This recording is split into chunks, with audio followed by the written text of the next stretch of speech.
Afternoon all, my name's Jason Webber and as Damath mentioned, I'm the IT manager for the Faculty of Science and Technology and for the Institute for Applied Ecology.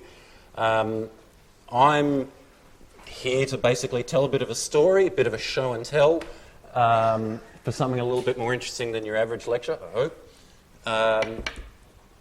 Just a couple of quick excuses. I'm not an academic, I'm a professional staff member here. And I basically spend most of my days running around looking after the IT infrastructure for teaching and research for the faculty. And when I'm not doing that, as you can probably tell, I have a habit of collecting vintage computers. Most of these are mine, give or take a couple, much to my wife's joy. Mind you, we don't have kids, so this is my fun. This is, like I said, this is going to be more of a story than just a fully referenced like academic lecture. There's a very broad subject for me to try and cover, so I'm not going to be able to cover everything. And I also reserve the right to get things wrong. This is essentially my hobby. This is what I do outside of work. My knowledge is pretty good, but I wouldn't say it's foolproof. Okay, so in the beginning there was nothing. It might sound a bit odd, but if you go back to the early to mid-70s, we didn't have computers in the home. Most of you, I don't know how old you are, but I'm guessing for those that are straight out of high school, for instance, you probably have grown up with having some kind of computer or laptop or whatever for as long as you can remember in the home.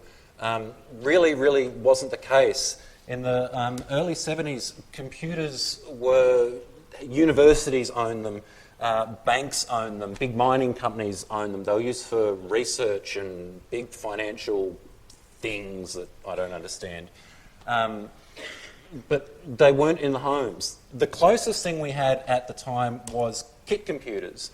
Now these were for the hobbyists. These were single board computers that you got the components, you soldered them together, you programmed the hardware from scratch. Magazines used to run ongoing tutorials, for instance, because obviously this is before the internet. Ongoing tutorials on how to build the computer, program the computer, use the computer. Obviously incredibly limited functionality. You can see there the MOS KIM1 had basically a 6-digit readout and essentially a calculator pin pad, and that was about it. One of the famous ones there is the Altair 8800. When it first, some people actually consider this the first home computer because it actually came in a box as opposed to just an open circuit board. But this thing was programmed with those switches on the front. That's how you programmed it. You go on, off, save. On, off, binary, and then you hoped it worked. There was no debugging, there was nothing like that. It was punching it in via switches, and that was one of the earliest KIK computers. But the most famous of all the KIK computers is probably this thing here. This is the Apple I. This is Apple's first computer, designed by Steve Wozniak. It's in a case of sorts, a wooden bread box basically. It came with a keyboard, but underneath it was a hand-soldered single circuit board computer. He originally designed this thing for at university for his university's home computer club, and these were the groups at universities used to go right into these KIK computers. But further on in the decade, something big happened in 1977. Now these three computers are what's called the 77 Trinity. In this year we saw the release of these three computers here: the Apple II, the Tandy TRS-80 and the Commodore PET. Now, what makes these special is this. This was the first time that anyone could literally go down to a shop, buy a computer, expensive computer, but a computer nonetheless, take it home, pull it out of the box, plug it in and use it. You had software on disk. You didn't have to learn to program it from the get-go. Most people did, but you didn't have to learn to program it. These were the first computers that were mass-produced, retail, plug it in and off you go. And this was something that the world had never seen before. I mean, as I said, computers were the world of universities and big business, not for sitting on the kitchen table and poking around at relatively safely. And so this was a huge change. No one had ever seen this before. And this is what started people really having computers that we recognise today in the home. Commodore took off with this and very quickly released these two computers, especially this one. I don't care how old or young you are, I'm sure you've heard of the Commodore 64, but predating that was the VIC-20. Now, I've actually got one here. This is a VIC-20 from 1980. This thing has 5 kilobytes of RAM. No, seriously. I actually did the maths, and if you take your average computer today, which has got like 8 gig of RAM, that is 1.5 million times more RAM than this machine here. And it actually gets worse. By the time you powered this up and basic ran, you actually only had about 3.5K left for the user to use, so games and all the rest of it. 3.5K, which is actually a point I'll get back to later on. A couple of years later came the Commodore 64, which is this guy, which to this day is still the #1 selling single computer in history. This thing didn't go out of production until something like 1994. 17 million of these things were produced and sold, which for one single computer, because you might think to yourself, well, Dell sell a lot of computers. Yeah, but that's Dell and HP and all the rest of it. They all make up all the IBM compatibles that we think of today.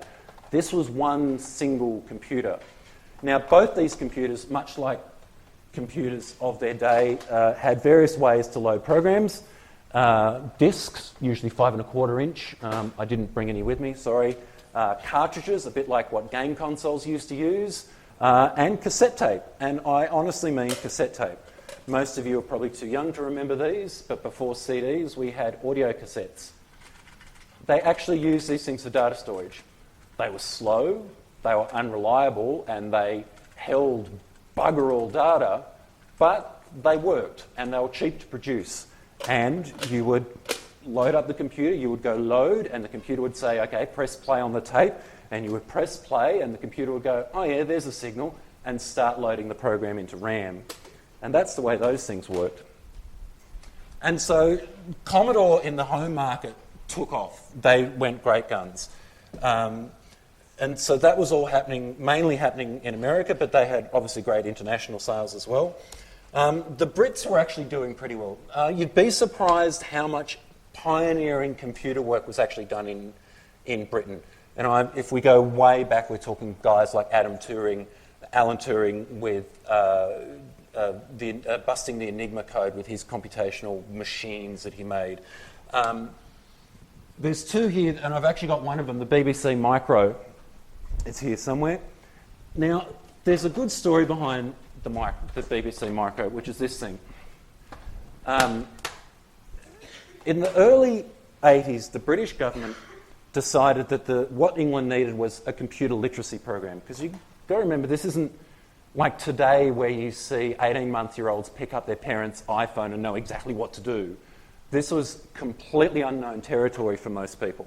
So the UK government decided we need a computer literacy program, especially in schools. Now, one big difference with the UK compared to us, we have state-based education systems. They have a national base, so they were able to target the entire country. And so the BBC got together and went, okay, we're going to introduce this literacy program, but we need one single computer to teach with, because it was going to be impossible to try and teach an entire nation of kids over various computers. So they went out to tender, and the company that won the tender was a little company in Cambridge called Acorn, and they produced what became the BBC Micro. But this became more than just teaching. This got used in research, in industry, and all kinds of things. Primarily, you probably can't see it from there, but along the bottom here, there's a whole bunch of various I/O ports. We've got, we've got the one for the disk drive and the printer, but then there's the user port, there's a 1 megahertz bus, and a port simply called tube. I've got no idea what that means. But so the accessories and random bits of robotics and all kinds of stuff you could control out of these was phenomenal. And that's where they really took off. They weren't the cheapest thing in the world, and that's actually something that Sir Clive Sinclair thought about. And he went, well, these are obviously becoming really popular. Let's really target the home market where the BBC is struggling a bit because of its expense. And so they released the ZX Spectrum.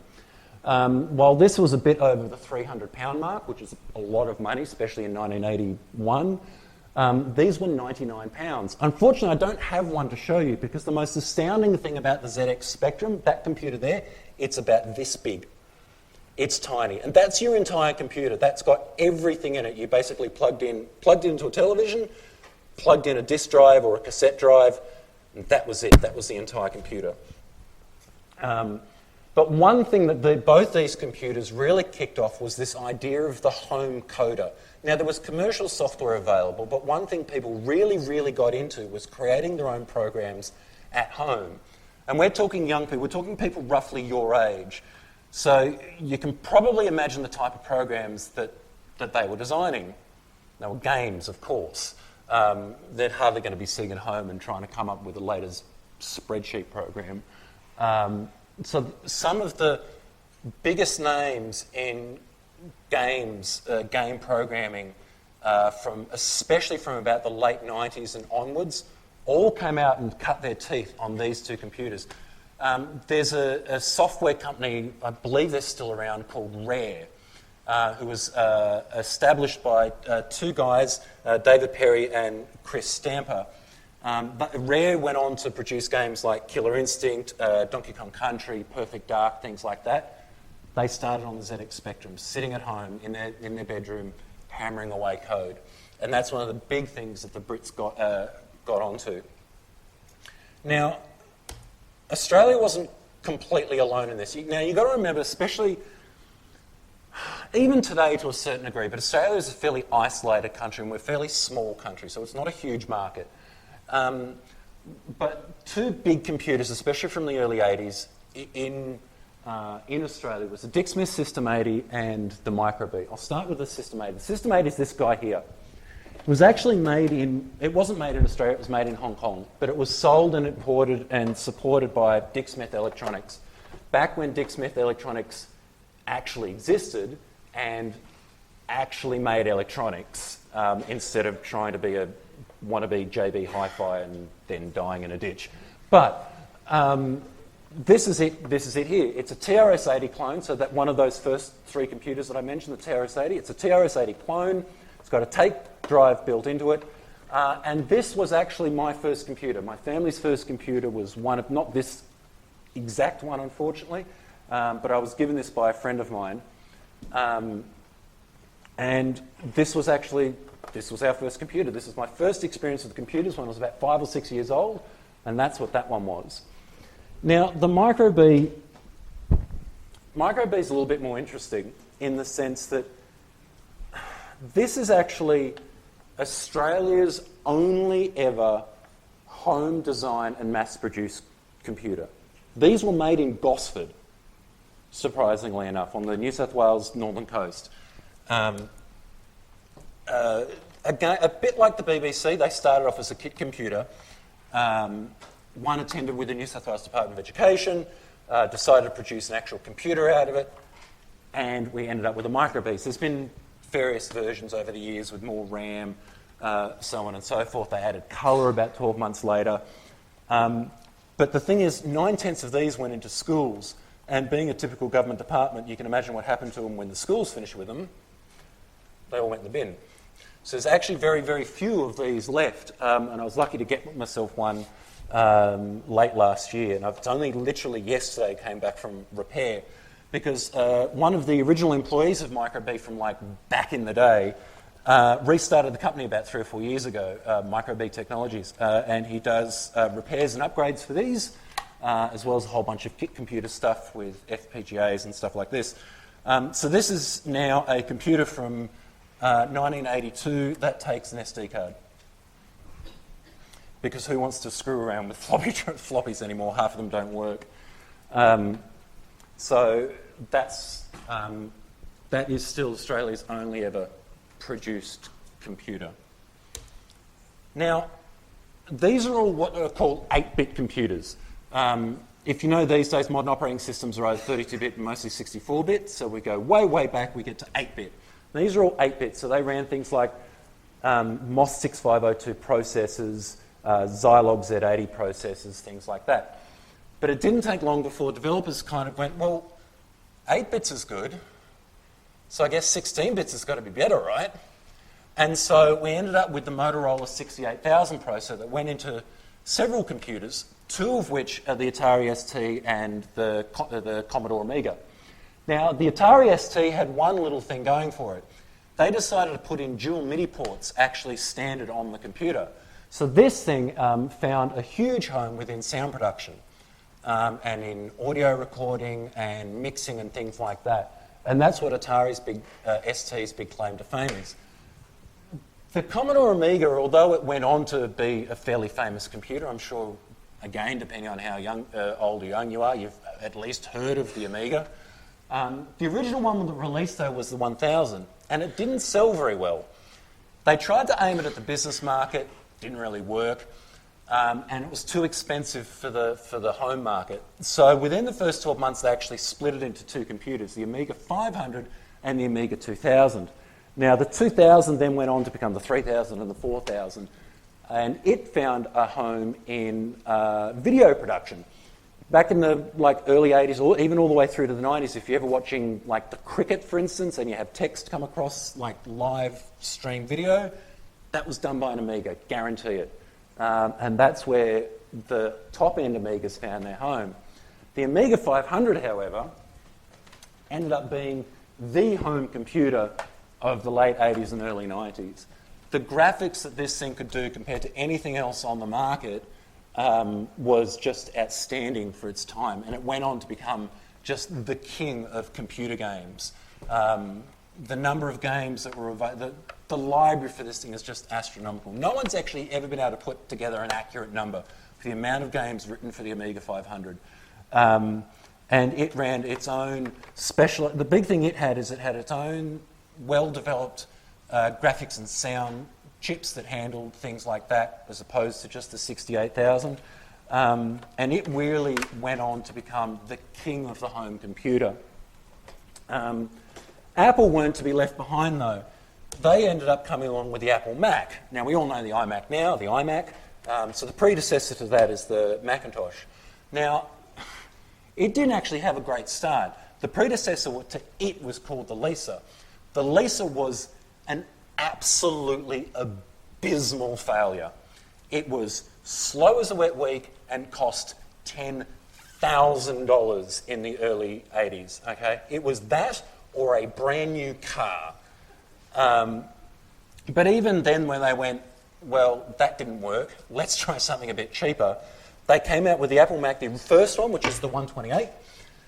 Its biggest problem is they put in this shiny new everyone knows the Apple operating system. How they've always done really well with the user interface, and they were doing this way back in 1984, but it just didn't have the grunt to keep up with it. It was so slow. It would boot, and that was about it. It was running at 100% even once it was booted. They then upgraded that to the 512. It really wasn't much better. And it wasn't until 1986 where they went to a whopping 1 meg of RAM, it finally had enough RAM and processing power to actually achieve anything. And this is one of them here. It's only a little guy.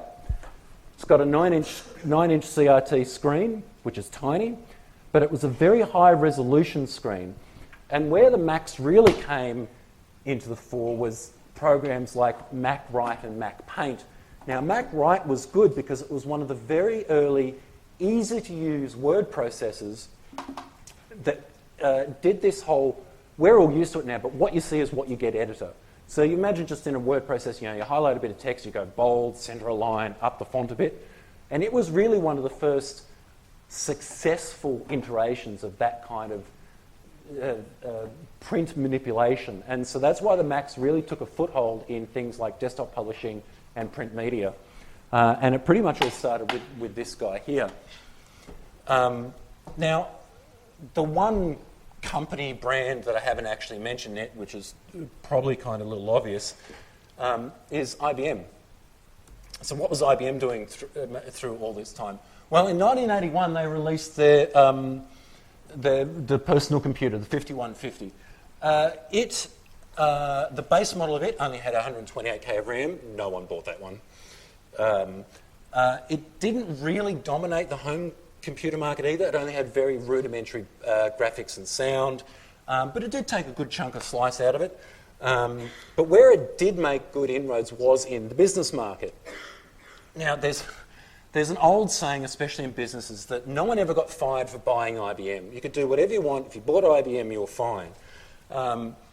And so it made big sales, especially with the fact that it ran MS-DOS, and then not long after that came along Microsoft Word and programs like that, and it kind of became, early on, the standard for business operations. But unlike other things that IBM made over the years, like its big mainframes and so forth, IBM was famous for its secrecy. It would do everything behind closed doors. Nothing was started without a non-disclosure agreement, and it was all very hush-hush. Everything was built on in-house and proprietary hardware, and so that was it. You bought an IBM, and it was just an IBM. The PC was different. 90% of that box wasn't actually built by IBM. It was built outside. They built like the keyboard, which is actually it's actually a very famous keyboard. You'll actually these days pay more for the keyboard than you will for the rest of the box. And it was all built on open standards. They handed out the technical documentation to this machine to all the developers around the world and go, here, build stuff for it. The only thing that was proprietary in this thing was the BIOS, which is obviously the little bit of software that initially gets things going. Unfortunately for IBM, it didn't take long for everyone else to reverse engineer the BIOS. And within a few years, IBM was already losing market share to clone makers. So by the time we've reached the end of the 1980s, we've got this really fragmented market. We've got Apple, we've got Tandy, we've got IBM, we've got Commodore. In Britain, you've got Sinclair and you've got Acorn. But coming into the 90s, for a few of these companies, things started to go horribly wrong. Sorry? What was that? No, we're not going into games. That was the death of Atari. That was a whole other thing. Commodore started having real problems. They hadn't upgraded their hardware as much as everyone else and was really starting to lag behind. In 1992, they came out with a replacement for the 500 called the 600, because that was creative. But it wasn't really an upgrade. Internally, it was pretty much the same thing. They ditched the numeric pad on the side, and it didn't sell. In the same year, though, they did bring out the Amiga 1200, which was their new flagship model. The problem is, though, by 1992, IBM had EGA and VGA graphics. It had the start of AdLib and Sound Blaster sound cards.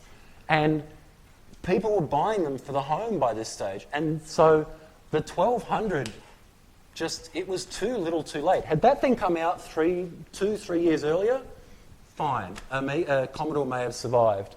But then a year later, they came out with the Amiga CD32. Now, this is it's basically an Amiga 1200 jammed into a games console. And it actually wasn't a bad machine. It used CD media.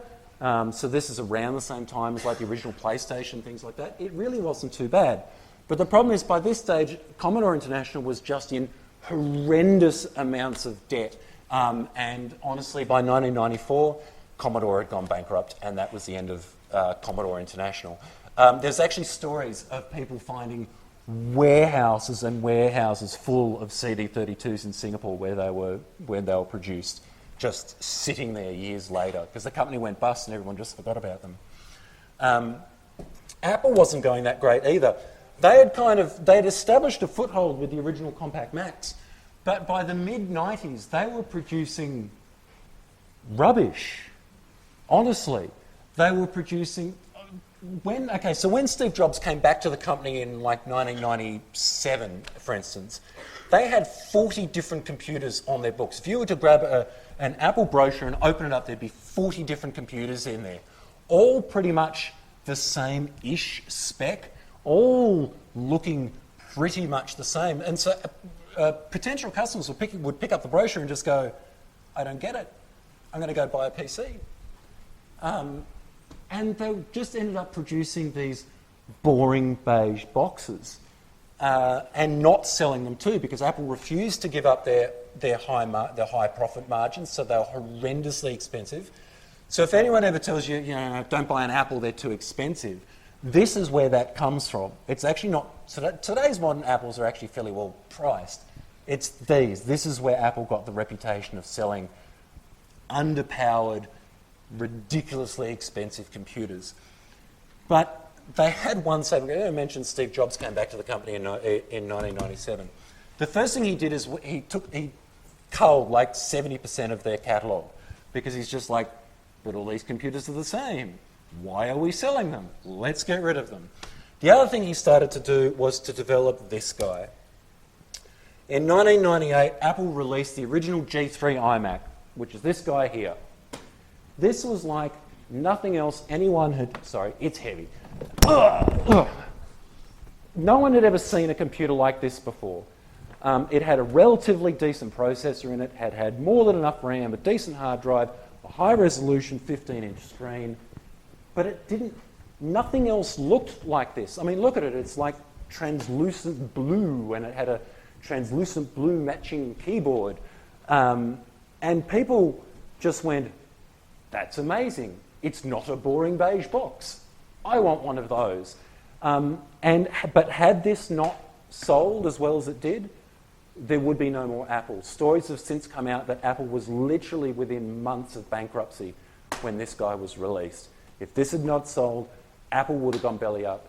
We probably wouldn't have seen things like the iPod, the iPad, so on and so forth. Someone's not agreeing with me.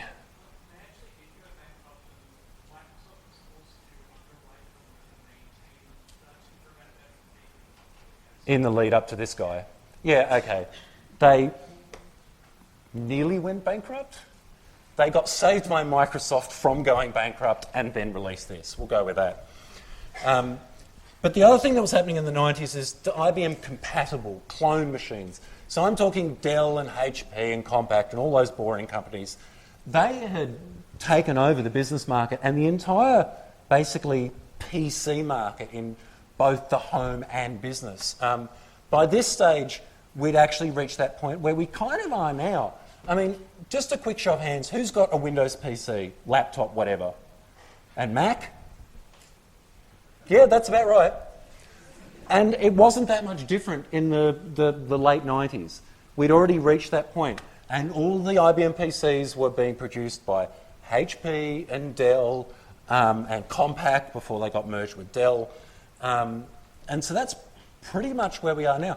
I've actually got a statistic here. By 1996, IBM themselves, as in the actual company, only had an 8.6% market share. They'd lost it, gone, because all these guys had taken over. Now, like I said, that kind of brings us to like the end of the 90s, and in reality, things haven't actually changed that from a market point of view. People still have mostly IBM PCs and a handful of Macs, and that's kind of the way it is today. Obviously, there's other changes, which I'll get to in a sec.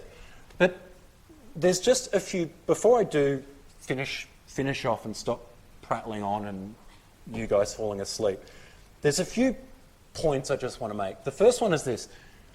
I know earlier on Damath gave you a list of suggested other units that you should possibly go on with. There's one unit that we offer here called Games Programming Techniques, run by Robert Cox. If you've got the opportunity to do that unit, do it.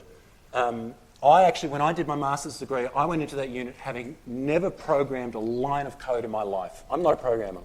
I'm an infrastructure guy. I play around with servers, network switches, and all that kind of stuff. I don't do coding.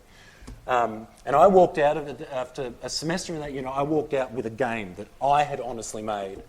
But it's one of those units that makes you think about not just hammering code into Visual Studio or whatever, but it makes you actually think about the assets and the structure and the design and all this kind of stuff. And the reason I bring that up is this. With all these vintage computers that I've shown you and ones I've collected and all the rest of it, it's simply this. No one remembers the word processor or the spreadsheet program or that awesome text editor. No, they remember the games. I mean, people still... okay, so when I got this back yesterday, the very first thing I did was stick in a copy of Scrambler and started playing it because I could. There's still people who play Elite on the BBC Micro because that's what they grew up with and they still find it fun. Where in the world is Carmen Sandiego on the Apple IIe because that was the educational program that we had in primary school for the IIe. So it's always the games that people remember. So just bear that in mind. Now, one of the things that Damath mentioned that is going to get covered in this thing is architecture, the nuts and bolts of the computer. There's something I want you to think about in this.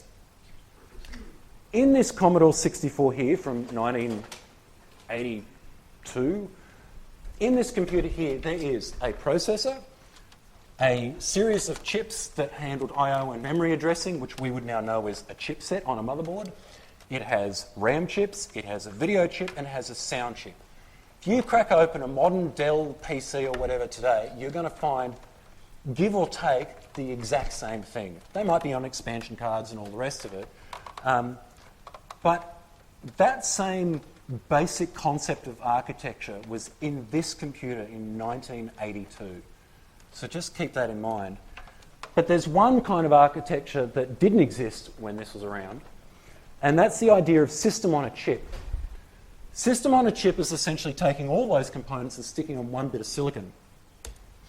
And there's others, but the 95% of the architecture that goes into these systems on a chip is the ARM architecture. ARM is basically a research and development company. They develop the architecture. Samsung, Apple, whoever pay licenses back to ARM. They then put that money and put it back into research and development. Now, one little interesting thing. Does anybody know what ARM stands for? At all? Anyone? Anyone? Bueller? No? Okay. It doesn't stand for this anymore, but it originally stood for Acorn RISC Machine. They are the same mob, and they still are around today, that made this computer in 1981. The processor that is in your tablet, your phone, is designed, the baseline architecture was designed by the same company that made this computer. So that's something to think about as well. Now, the last one is this. The other home for the ARM processor, so to speak, is this guy. How many of you have screwed around with one of these? Yeah. They use them now. I'm pretty sure they use them in kindergarten now. And I'm sure you've used them in high school. We definitely use them all day long here at university for teaching, for projects, for research.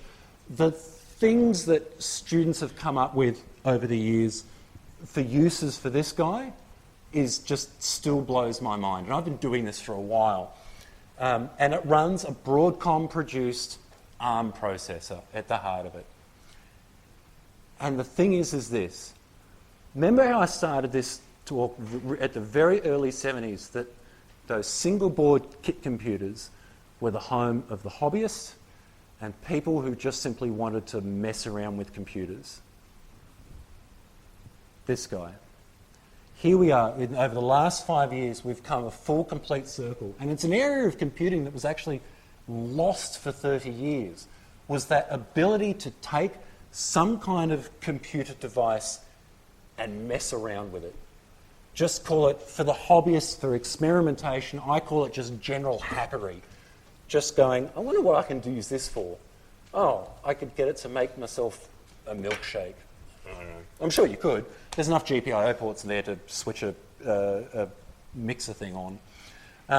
And so 40-something years later, we're kind of back to where we started with the Raspberry Pi.